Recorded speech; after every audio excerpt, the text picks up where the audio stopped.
In today's video, I'm going to teach you how to fix Gemini video generation limits. If you've run into caps, blocked outputs, or confusing errors while trying to make videos, this walkthrough will help you get set up correctly and dial in the settings that keep generations flowing smoothly.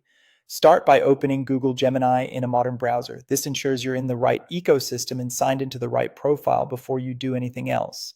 Once that page loads, move over to Google AI Studio. This is where you'll manage prompts, models, and settings that directly affect whether your video generations succeed or get limited. Keeping everything inside AI Studio gives you clearer controls and better feedback when something hits a limit. Sign in using your standard Google account. Make sure you're on the account you actually want to use for creation, especially if you juggle personal and work profiles. If you're prompted to accept developer terms of service, go ahead and review and accept them. This step unlocks the tools needed for consistent video generations and helps prevent access-related errors that can look like hard limits. Next, create a new prompt. Think of this as your workspace for the video you want. Give it a clear goal and keep your first attempt simple. A concise starting point makes it easier to see whether a limit is coming from length, complexity, or model compatibility.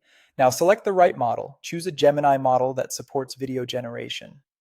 Some models focus on text or images, while others handle audio-visual outputs. Picking a video-capable model is one of the most effective ways to avoid unnecessary failures that feel like hard caps. If you're unsure, check the model's description and default capabilities inside AI Studio. Open the safety and generation settings. These controls don't remove policy safeguards, but they help you fit within allowed parameters. Keep safety filters enabled and aligned with acceptable use. Then set generation options thoughtfully. Reduce duration on your early tests, lower randomness for consistency, and use moderate resolution to conserve resources.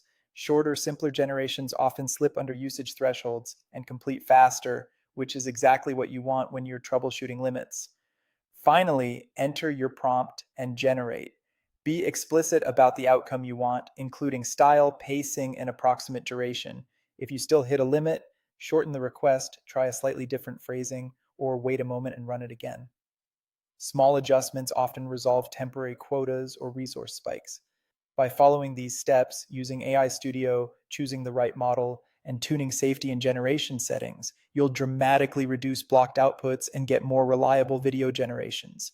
Keep prompts focused, build up complexity gradually, and you'll stay productive without running into avoidable limits.